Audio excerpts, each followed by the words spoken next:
పాత్రికేయ electronic media మిత్రులకు ఉద్యమ నమస్సులు.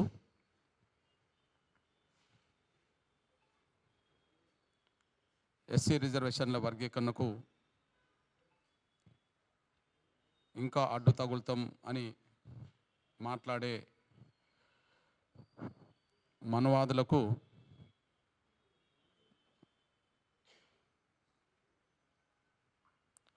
సమాజం ఎవరి అండలేదనే విషయాన్ని గుర్తు చేయడానికి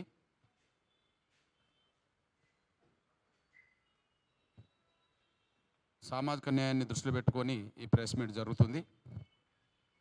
పాత్రికేయ ఎలక్ట్రానిక్ మిత్రులారా, మీ సంపూర్ణ సహాయ సహకారాలు అందిస్తారని ఆశిస్తున్నాను.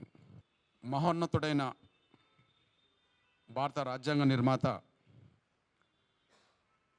డాక్టర్ బిఆర్ అంబేద్కర్ గారి సామాజిక న్యాయ పోరాట స్ఫూర్తిని ఈ దేశంలో ముందుకు నడిపించేది మాదిగలే. భారత రాజ్యాంగ నిర్మాత డాక్టర్ బిఆర్ అంబేద్కర్ గారి సామాజిక న్యాయ పోరాట స్ఫూర్తిని, సామాజిక న్యాయ పోరాట రథాన్ని ఈ దేశంలో ముందుకు నడిపించేది మాదిగలు. పీడిత వర్గాలందరి పక్షాన పోరాటం చేసేది ఎంఆర్పిఎస్. డాక్టర్ బిఆర్ అంబేద్కర్ గారి సామాజిక న్యాయ పోరాట రథాన్ని ముందుకు సాగకుండా అడ్డు తగులుతున్నది మాలల్లో ఉండబడే స్వార్థపరులు. ఆ స్వార్థపరులే మనవాదులు. వర్గీకరణకు అడ్డు తగులుతున్నది మాలల్లో ఉండబడే స్వార్థపరులు. ఆ స్వార్థపరులే సరిగ్గా 1924లో 100 ఏళ్ల క్రితం డాక్టర్ బిఆర్ అంబేద్కర్ గారు దళితుల ఆత్మగౌరవాన్ని, దళితుల హక్కులను నిలబెట్టడం కోసం, సాధించడం కోసం బహిష్కృత హితకారిణి సభ అనే పేరుతో దళిత ఉద్యమ రథాన్ని ముందుకు ప్రారంభించాడు. ఆయన జీవితకాలం దళితుల విముక్తి కోసం పాటుపడ్డాడు. అయితే ఆయన లేని సమయంలో ఆయన స్ఫూర్తిని ముందుకు నడిపించాల్సిన దళిత వర్గాలు, ఆ దళిత వర్గాల్లో ఎదిగిన మాల వర్గం ఆయన స్ఫూర్తికి భిన్నంగా,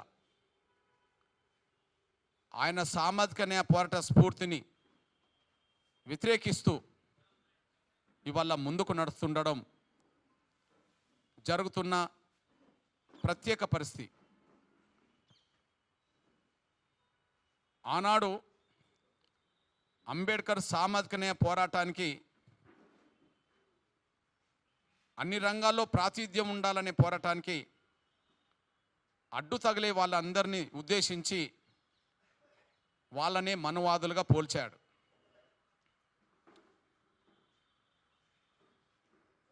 సాటి దళితుల, పేదల హక్కులను హరించే వాళ్ళు ఎవరైనా వాళ్ళు మనువాదులు అవుతారని చెప్పి, మనుస్మృతిని పాటించే వాళ్ళు అవుతారని చెప్పి డాక్టర్ బాబాసాహెబ్ అంబేద్కర్ చెప్పాడు. ఇప్పుడు 100 ఏళ్ల తర్వాత ఆ మనుస్మృతి ఎవరు ఆచరిస్తున్నారు? అంబేద్కర్ కాలంలో మనుస్మృతిని ఆచరించే వాళ్ళు అగ్రకులాలని చెప్పి ఆనాడు అనుకునేవాళ్ళు. కానీ అంబేద్కర్ కాలంలో సామాజిక న్యాయ పోరాటాన్ని ముందుకు నడిపించే పోరాటంలో ఆనాడు అగ్రకులాలు కూడా భాగస్వాములు అయ్యారు. అంటే అంబేద్కర్ పోరాటాన్ని సమర్థించే వాళ్ళను మనువాదులుగా పోల్చలేదు, కానీ అంబేద్కర్ పోరాటానికి అడ్డు తగిలే వాళ్ళను మాత్రం మనువాదులుగా పోల్చాడు. సరిగ్గా 100 ఏళ్ల తర్వాత ఆ పోరాట రథాన్ని ముందుకు నడిపించాల్సిన దళిత వర్గాల్లోనే మనువాదుల సంఖ్య మాలల్లో పెరిగింది. ఆ పోరాట రథాన్ని ముందుకు నడిపించే దళితుల్లోనే, ఆ దళితుల్లో ఉండేబడే ఒక వర్గంలో మనువాద స్మృతిని ఆచరించే వాళ్ళ సంఖ్య పెరిగింది. తోటి దళితుల హక్కులను హరించాలని కుట్రలు చేసే వాళ్ళు ఎవరైనా ఉంటే వాళ్ళు మాలలవుతే వాళ్ళు మనువాదులే. అంబేద్కర్ కాలంలో మళ్ళీ చెప్తున్నాం, దళిత వర్గాల హక్కుల్ని ఆత్మగౌరవానికి అడ్డు తగిలే వాళ్ళను మనువాదులుగా పోల్చాడు. ఇప్పుడు 100 ఏళ్ల తర్వాత దళితుల్లోనే ఒక ఎదిగిన వర్గం మిగిలిన వర్గాల హక్కులను హరించడానికి కుట్రలు చేస్తున్నప్పుడు, అంబేద్కర్ స్ఫూర్తికి విరుద్ధంగా వాళ్ళు ప్రవర్తిస్తున్నప్పుడు వాళ్ళని మేము మనువాదులు అంటున్నాం. అందుకు సాక్ష్యంగా ఒక విషయాన్ని గుర్తు చేస్తున్నాం.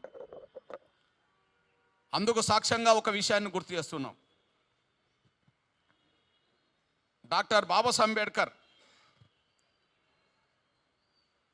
దళితుల కోసం కేటాయించిన ప్రాతినిధ్యాన్ని ఒకే వర్గం పొందాలని కోరలేదు. డాక్టర్ బాబాసాహెబ్ అంబేద్కర్ రాసిన రచనలు, ప్రసంగాలు సంపుటం మొదటిదే. దీన్ని గౌరవ దళిత వర్గాల్లో ఉండబడే మేధావిగా పేరుగొన్న మాల సామాజిక వర్గం సంబంధించిన బొజ్జా తారకం, బొజ్జా భారతికి సంపాదకులు.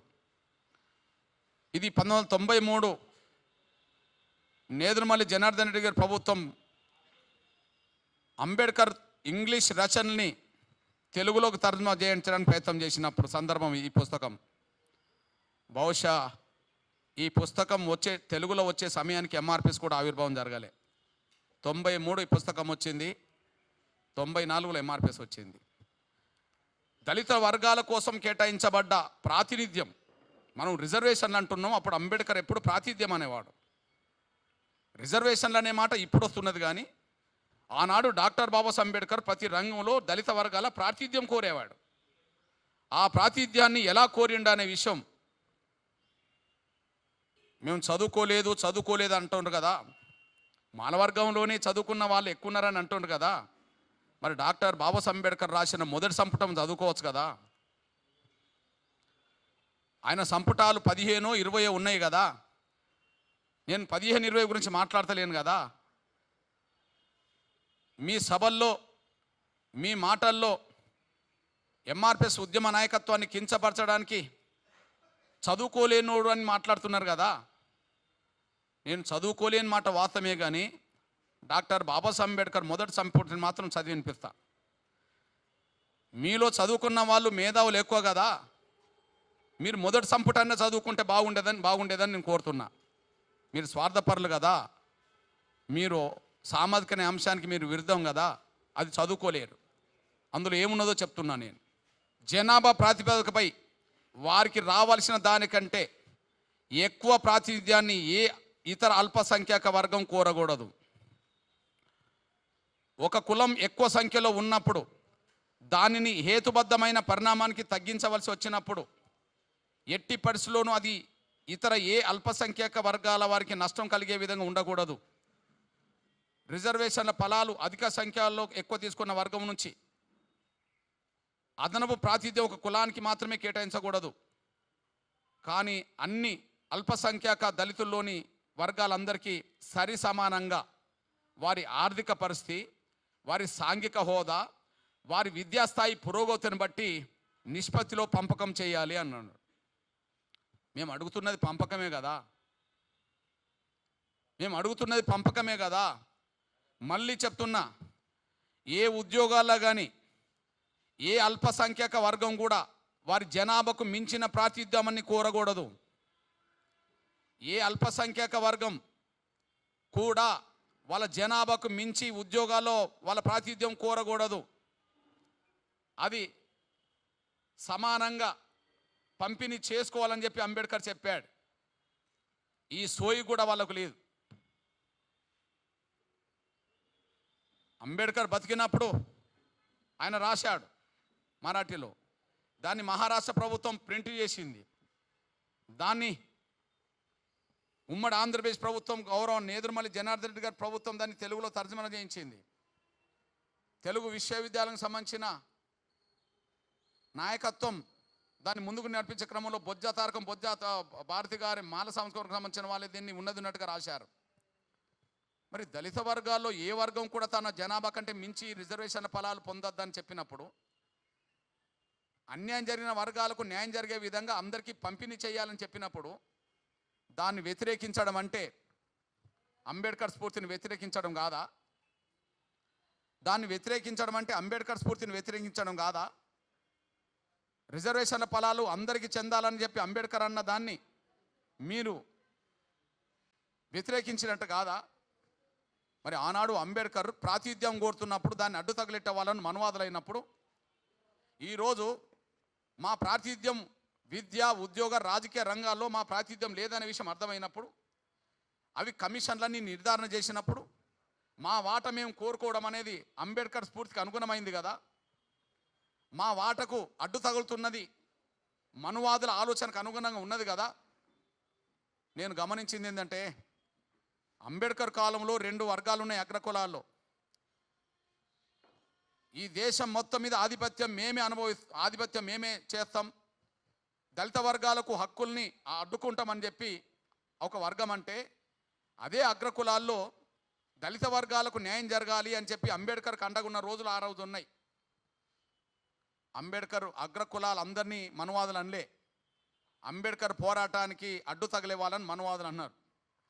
ఇప్పుడు ఎవరైతే వర్గీకరణ జరగనీయమని ఇప్పటికీ మాట్లాడుతున్నారో, ఎవరైతే వర్గీకరణను అడ్డుకుంటామని ఇప్పటికీ మాట్లాడుతున్నారో వాళ్ళే మాత్రమే మనువాదులు. వాళ్ళందరూ మనువాదులే మేము స్పష్టం చేస్తున్నాం. అంటే అంబేద్కర్ పోరాట స్ఫూర్తిని, అంబేద్కర్ సామాజిక న్యాయ పోరాట రథాన్ని ఈ దేశంలో ముందుకు నడిపించేది మాదిగలు, పీడిత కులాలందరి పక్షాన పోరాటం చేసేది మాదిగలు. అంబేద్కర్ సామాజిక న్యాయ పోరాటాన్ని అడ్డు తగిలేటోళ్ళు ఇక్కడ మాలలు, స్వార్థపరులైన మాలలు. వాళ్ళు అంబేద్కర్ వారసులు ఏనాడు కాదు, అంబేద్కర్ను అవమానిస్తారు వాళ్ళు. మేము అంబేద్కర్ గారి మీద మాట్లాడుతున్న సమయంలో అంబేద్కర్ ఒక సందర్భంలో 4-5 సందర్భాల్లో మహర్లతో మీటింగ్ పెట్టిండి అన్నాం, తప్పేం లేదు. అది కూడా అంబేద్కర్ రాసిన గ్రంథాల్లోనే ఉన్నది కాబట్టి. దళితులందరి కోసం పోరాటం చేసిన మాట ఎంత వాస్తవమో, డాక్టర్ బాబాసాహెబ్ అంబేద్కర్ కొన్ని సందర్భాల్లో తన సొంత కులస్తులైన మహర్లతో మీటింగ్ పెట్టిన వాస్తవం కూడా అంతే వాస్తవం. అది ఒక సందర్భంలో మహర్లతో మీటింగ్ పెట్టింది అంబేద్కర్ అన్నాం, అది ఇంకా 100 సార్లు అంటాం, తప్పేం లేదు. కానీ అంబేద్కర్ మహర్ల కోసం మీటింగ్ పెట్టినా దళితులు, పీడిత వర్గాలందరి కోసం పోరాటం చేశాడు. ఎంఆర్పిఎస్ మాదిగల కోసం మీటింగ్ పెట్టినట్టు కనిపిస్తున్నా దళితుల్లో మెజార్టీ కులాలకు న్యాయం కోసం పోరాటం చేస్తున్నాం. అంటే అంబేద్కర్ వారసత్వాన్ని, అంబేద్కర్ పోరాట స్ఫూర్తిని ముందుకు నడిపించేది. డాక్టర్ బాబాసాహెబ్ అంబేద్కర్ ఒక మాట అన్నాడు, నేను తీసుకొచ్చిన ఈ రథాన్ని ఎవరైనా ముందుకు నడపండి, ముందుకు తీసుకెళ్ళండి. నేను ఇక్కడ రథాన్ని తీసుకొచ్చి ఇక్కడ పెట్టాను, దాన్ని ముందుకు నడిపించండి, కానీ వెనుకకు లాగద్దు అని అంటాడు. ఇక్కడ అంబేద్కర్ వారసత్వాన్ని ముందుకు నడిపించేది, అంబేద్కర్ సామాజిక న్యాయ పోరాట వారసత్వాన్ని ముందుకు నడిపించేది, రథాన్ని ముందుకు నడిపించేది తెలుగు నేల మీద మాదిగలుగా ఉన్నారు. దేశవ్యాప్తంగా మాదిగలు దానికి నాయకత్వం అవుతున్నారు. కానీ అంబేద్కర్ పోరాట రథానికి అడ్డు తగిలే వాళ్ళు, వెనుకకు నెట్టేసే వాళ్ళు ఇక్కడ మాలలు అనే విషయం కూడా, అందులో స్వార్థపరులైన మాలలు అనే విషయం కూడా మేము గుర్తు చేస్తున్నాం. ఇకపోతే డాక్టర్ బాబాసాహెబ్ అంబేద్కర్ను వాళ్ళు గౌరవిస్తారా, అవమానిస్తారా? డాక్టర్ బాబాసాహెబ్ అంబేద్కర్ను వాళ్ళు గౌరవిస్తారా, అవమానిస్తారా? నేను అంటున్నా, జపం చేయడం కాదు, అంబేద్కర్ పట్ల జపం చేయడం కాదు. నిన్న డాక్టర్ బాబాసాహెబ్ అంబేద్కర్ను వేదిక సాక్షిగా అవమానించారు. నిన్న డాక్టర్ బాబాసాహెబ్ అంబేద్కర్ను వేదిక సాక్షిగా అవమానించారు.